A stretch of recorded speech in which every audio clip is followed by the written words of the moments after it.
بسم اللہ الرحمن الرحیم۔ عزیز طلبہ، میں نصرت بخاری ہوں اور آج ہم اپنا نثری جو مضمون ہے بلکہ خاکہ ہے اس کا مطالعہ کریں گے، اور اس جسے ہم عام اصطلاح میں سبق کہتے ہیں، لیکن در حقیقت یہ خاکہ ہے۔ آج ہم اس کا مطالعہ کریں گے اور نام ہے نواب محسن الملک۔ عام طور پر بچوں کو قرأت کے دوران میں نے دیکھا ہے کہ یہ بعض بچے ایسے ملک پڑھتے ہیں، بعض ملک پڑھتے ہیں، جبکہ درست جو اس کا تلفظ ہے نواب محسن الملک۔ اب دیکھیں کہ نواب محسن الملک کے اوپر ایک حاشیہ لگایا گیا ہے، ایک حوالہ دیا گیا ہے۔ اس کا مطلب یہ ہے کہ جو آخری سطر ہے صفحے کی، اس کے نیچے اس کی تفصیلات بھی درج ہیں۔ تو آپ دیکھیں تو اسی صفحے پر ایک جہاں یہ اس صفحے کی سطور ختم ہو رہی ہیں، لائنیں ختم ہو رہی ہیں اس خاکے کی، اس مضمون کی، تو اس کے آخر میں دیکھیے تو ایک لکیر کھینچی گئی ہے اور اس کے نیچے ایک لکھا گیا ہے۔ یہ وہی جو ہمارا عنوان ہے نواب محسن الملک، اور اس کے آگے ایک لکھا ہوا ہے، یہ ایک اسی کی تفصیلات بیان کر رہا ہے۔ اس میں آپ دیکھیں تو نواب محسن الملک کی جو ان کی زندگی کے جو کوائف ہیں، جو ان کی زندگی کی تفصیلات ہیں، وہ ان کو مختصراً جو اس مضمون کے، اس خاکے کے جو مصنف ہیں، جو خاکہ نگار ہیں، ڈاکٹر مولوی عبدالحق، انہوں نے یہاں پر درج کر دی ہیں۔ دلچسپ بات یہ ہے، اور یہ بات آپ کو سمجھانا بھی ضروری ہے کہ یہ جو اس صفحے پر جو ایک لائن نیچے کھینچی گئی ہے اور اس کے نیچے ایک وضاحتی نوٹ سا لگا ہوا ہے، یہ باقی صفحات میں نہیں ہے۔ تو اس کا مطلب یہ ہے کہ یہ طریقہ کار ہے کہ جو چیزیں کسی مضمون میں، کسی خاکے میں آپ اس کی وضاحت کرنا چاہتے ہیں، یا آپ کہیں پر اس کو ہوتا تو یہ ہے کہ جب آپ کسی کی وضاحت کرنا چاہتے ہیں تو اس کو اسی طریقے سے لکیر کھینچ کر یہاں پر اس کا حاشیے میں وہ بات، اس کی تفصیلات لکھی جا سکتی ہیں۔ دوسرا یہ ہے کہ امتحانی نقطہ نظر سے کہ آپ کو اگر کوئی چیز بعد میں یاد آتی ہے تو اسی طریقے سے اس کو بھی حاشیے میں درج کیا جا سکتا ہے۔ یہ کوئی نقص نہیں ہے، یہ کوئی عیب نہیں ہے، بلکہ اس بات کو جو اساتذہ ہیں وہ سراہتے ہیں کہ اس طالب علم کو اپنی جو اس کی جو مافی الضمیر ہے، اس کے دل میں جو باتیں ہیں، اس کے ذہن میں جو باتیں ہیں، اس طالب علم کو ان کے اندراج کا درست سلیقہ معلوم ہے۔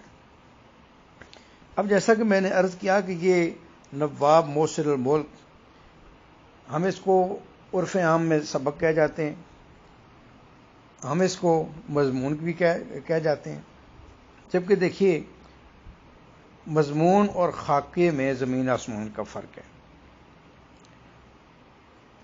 مضمون جیسے آپ قائد اعظم کا مضمون ہے، علامہ اقبال کا مضمون ہے، تو اس میں اگر آپ دیکھیں تو اس میں مضمون میں صرف جو ٹھوس حقائق ہوتے ہیں وہ بیان کیے جاتے ہیں، اور ان میں شگفتگی نہیں ہوتی۔ ان میں جو ایک لطیف سا ایک انداز ہوتا ہے، اسلوب ہوتا ہے، وہ اس میں نہیں ہوتا، وہ ٹھوس حقائق ہیں۔ اس میں آپ اپنی طرف سے کچھ بیان بھی نہیں کر سکتے، آپ اس میں اپنی طرف سے کوئی بڑھا چڑھا کے پیش بھی نہیں کر سکتے۔ مضمون تو یہ ہے کہ اس میں آپ نے حقائق درج کرنا ہوتے ہیں۔ خاکہ ایک اور چیز ہے۔ یہ جب آپ خاکہ کسی شخصیت کا لکھیں گے تو پھر اس میں اس کی عادات، اس کے دوست احباب، اس کے کام کرنے کا انداز، اس کا قبیلہ، اس کے سوچنے کا انداز اور دیگر جو چیزیں اس کی روزمرہ زندگی کی ہیں ان کو بیان کیا جاتا ہے. ایک چلتی پھرتی تصویر ہمارے سامنے آ جاتی ہے جس میں خوبیاں بھی ہو سکتی ہیں، خامیاں بھی ہو سکتی ہیں، لیکن مضمون میں آپ خامیاں بیان نہیں کرتے، عام طور پر وہ خوبیاں بیان کی جاتی ہیں. تو جب اسی انسان کا خاکہ، جسے آپ انگریزی میں آؤٹ لائن کہتے ہیں، لکھا جاتا ہے تو اس میں وہ جو چیزیں ہیں، جو خوبیاں اور خامیاں اس انداز میں بیان کی جاتی ہیں کہ جس کا خاکہ لکھا جا رہا ہے اس کی دل آزاری بھی نہ ہو، اس کا خاکہ نہ اڑایا جائے بلکہ اس کا خاکہ لکھا جائے. تو یہ ڈاکٹر مولوی عبدالحق نے بڑا عمدہ ان کا ایک خاکہ لکھا ہے، اور یہ ان کی کتاب چاند ہم اثر جو تھے اس سے لیا گیا ہے. اس میں مختلف لوگوں کے خاکے درج کیے ہیں. اسی کتاب میں آپ نے ایک 10ویں میں ایک مضمون پڑھا تھا، نام دیو مالی. وہ ایک مالی کا خاکہ مولوی عبدالحق نے لکھا تھا جس کو اپنے کام سے بڑی محبت تھی، اور اگر مولوی عبدالحق اس پر خاکہ نہ لکھتے تو وہ نام دیو مالی کا نام جو ہے وہ کب کا مٹ چکا ہوتا. لیکن مولوی عبدالحق نے اس محنتی باغ کے ایک مالی کا خاکہ لکھ کر اسے زندگی عطا کر دی. اور یہ بھی ہمیں اس سے یہ سبق ملتا ہے کہ اگر کوئی آدمی اپنی محنت، اپنے شعبے میں محنت کرے تو اس کا نام روشن ہو سکتا ہے.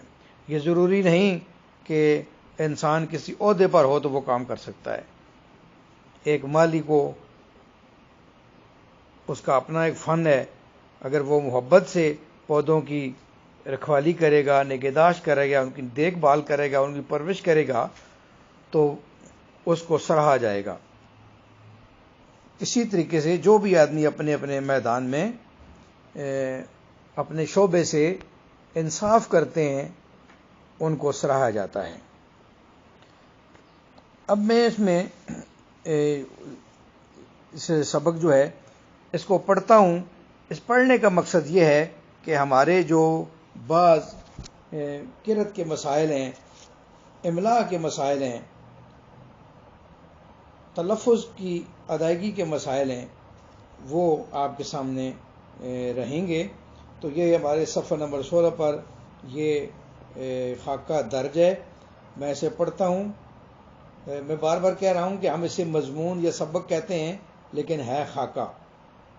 اور جب آپ امتحان میں یہ اگر نواب محسن الملک کے متعلق آ جائے تو جب آپ لکھیں گے کہ یہ نواب محسن الملک کا خاکہ ہے تو یہ آپ کی انفرادیت ہے. پرچہ چیک کرنے والا ایک بار آپ کے پرچے کو غور سے دیکھے گا کہ اس بچے نے دوسرے بچوں سے ایک مختلف چیز لکھی ہے، اور یہی وہ چیزیں ہیں جو آپ کو امتحان میں اچھے نمبر دلوا سکتی ہیں. میں پڑھتا ہوں آہستہ آہستہ، آپ ذرا اپنی کتاب سامنے رکھیے اور آپ بھی اس کو دیکھتے جائیے. قدرت نے نواب محسن الملک مرحوم کو بہت سی خوبیاں عطا کی تھیں. مرحوم کے جو معنی ہیں، عام طور پر ہم سمجھتے ہیں کہ مرحوم کے معنی ہیں مرا ہوا شخص. روزمرہ زندگی میں ہم اس اصطلاح کے یہ معنی لے سکتے ہیں، لیکن حقیقت کے معنی یہ ہیں، حقیقتاً جو اس کے معنی ہیں وہ ہیں اللہ اس پر رحم کرے. اسی لیے جب کوئی مسلمان مومن فوت ہوتا ہے تو ہم اس کے ساتھ مرحوم لکھتے ہیں، اور جب کوئی غیر مسلم دنیا سے رخصت ہوتا ہے تو اس کے ساتھ ہم مرحوم نہیں لکھتے، اس کے ساتھ آن جہانی لکھتے ہیں. اندرا گاندھی آن جہانی. اسی طریقے سے کوئی بھی جو غیر مسلم ہے وہ مرے گا تو ہم اس کے ساتھ آن جہانی لکھیں گے. لیکن میں نے دیکھا ہے کہ ٹی وی پر بھی سنتا رہتا ہوں، لوگ ہر مرے ہوئے شخص سے، چاہے وہ مسلمان ہے یا غیر مسلم، اس کے ساتھ مرحوم لگا دیتے ہیں، جبکہ یہ لفظ صرف مسلمانوں کے لیے مخصوص ہے. قدرت نے نواب محسن الملک مرحوم کو بہت سی خوبیاں عطا کی تھی. عطا کی تھی نہیں. وجاہت جس کے معنی خوبصورتی کے ہیں، ذہانت، خوش بیانی اور فیاضی ان کی ایسی عام اور ممتاز صفات تھیں کہ ایک راہ چلتا بھی چند منٹ کی بات چیت میں معلوم کر لیتا تھا. وجاہت کے معنی خوبصورتی، ذہانت، عقل مندی، خوش بیانی، اچھی گفتگو کرنا. فیاضی، لفظ فیاض نہیں ہوتا، فیاض ہوتا ہے، جس کے معنی ہے سخی ہونا، سخاوت کرنا. ممتاز، نمایاں. اور صفات جو ہے یہ صفت کی جمع ہے. صفت ہے، صفت نہیں ہے. عام طور پر ہم اسے صفت سنتے ہیں لیکن یہ صفت نہیں ہے. یہ جب اعراب کے مسائل یہ سوال آ جائے تو پھر اس میں بچے جو ہیں وہ دھوکہ کھا جاتے ہیں. خطاب یا نام اٹکل سے رکھ دیے جاتے ہیں. اٹکل کہتے ہیں اندازہ. ہم اندازے سے نام رکھ لیتے ہیں. مثلا ایک آنکھوں اندھی، نام نور بری. نور بری کی معنی ایسی ہیں کہ جس کی آنکھوں میں بہت نور ہو، روشنی ہو. لیکن ایک اندھی لڑکی یا لڑکی کا نام اگر آپ نور بری رکھ دیں گے تو وہ متضاد ہوگا، وہ اس کا نام اس کے ساتھ ٹھیک نہیں ہوگا، درست نہیں ہوگا. تو یہی کہتے ہیں ڈاکٹر مولوی عبدالحق بھی یہی کہہ رہے ہیں کہ خطاب یا نام اٹکل سے رکھ دیے جاتے ہیں. اٹکل نہیں کر ایسے کہنا، اٹکل سے. یہ اس پر بھی تفصیل بحث ہو سکتی ہے کہ یہ اٹکل ہندی کا لفظ ہے تو ہم پنجابی میں جو کہتے ہیں کہ آپ کو وہ جو اٹکل بولتے ہیں وہ بھی دراصل یہی ہے. اس کے معنی ہے اندازہ کرنا. خطاب یا نام اٹکل سے رکھ دیے جاتے ہیں. مسمى کی خصوصیات کا ان میں مطلق لحاظ نہیں ہوتا. مطلق کے معنی ہے بالکل، ہرگز. یعنی جس کا جو نام رکھا جا رہا ہے وہ صفات اس میں نہیں ہوتی. کہ ایک آدمی کا نام آپ سخاوت شاہ رکھ دیں اور وہ سخی نہ ہو، کنجوس ہو، تو یہ نام اس کے ساتھ جچتا نہیں ہے. نام رکھتے وقت تو ممکن ہی نہیں، عطائے خطاب کے وقت بھی اس کا خیال نہیں رکھا جاتا. چلے نام رکھتے وقت تو ڈاکٹر صاحب ایک ایڈوانٹیج دے رہے ہیں کہ نام رکھتے وقت بچے کے والدین کو اس کا اندازہ نہیں ہوتا کہ یہ بڑا ہو کر کیا بنے گا. لیکن ہم خطاب دیتے وقت بھی اسی طریقے سے کوئی لحاظ نہیں رکھتے. ٹھیک ہے جی، امیر الملت کتنے لوگوں کے ساتھ لکھا ہوا ہے، اور بابائے جمہوریت ہم کتنے لوگوں کو کہہ رہے ہیں.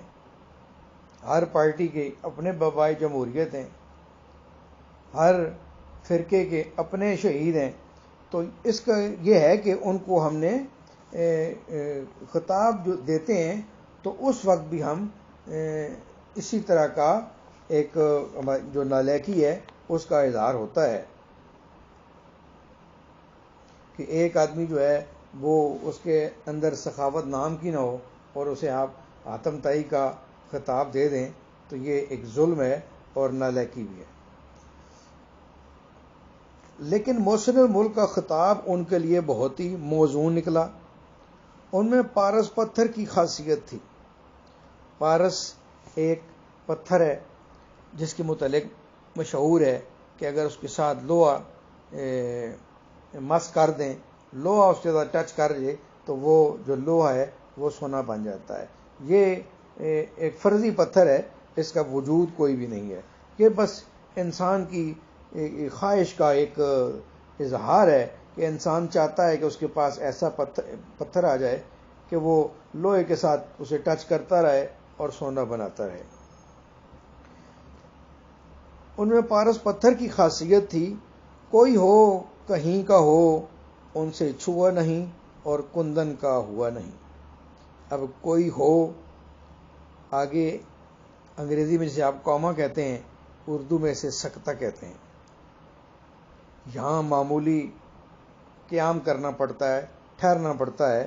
اگر سکتہ یا کوما، انگریزی میں کوما ہوگا، اردو میں سکتہ، یہ اپنی جگہ تبدیل کر لے تو معنی تبدیل ہو جاتے ہیں. یہ انشاءاللہ ہو بہو جب بیٹھیں گے تو اس پر بھی تفصیلی گفتگو ہوگی. تو عزیز طلبہ، آپ نے دیکھا کہ ابھی ہم نے ایک پیراگراف بھی پورا نہیں پڑھا اور ہمارا لیکچر جو ہے وہ اختتام پذیر ہونے کے ہے. تو اس لیے آپ اردو کو آسان نہ لیا کریں. اردو ایک بہت مشکل مضمون ہے. اس کو اگر درست طریقے سے پڑھایا جائے تو آپ میں شوق بھی پیدا ہوگا اور آپ اردو کے متعلق جان بھی سکیں گے، اور اردو کے جو مضمون ہے اس کی جو پیچیدگیاں اس سے بھی آگاز ہو سکیں گے، اور آپ کو یہ بھی پتہ چل جائے گا کہ آپ کے اردو میں نمبر کیوں کم آتے ہیں. اگلے لیکچر میں پھر ملاقات ہوگی، تب تک کے لیے اللہ حافظ.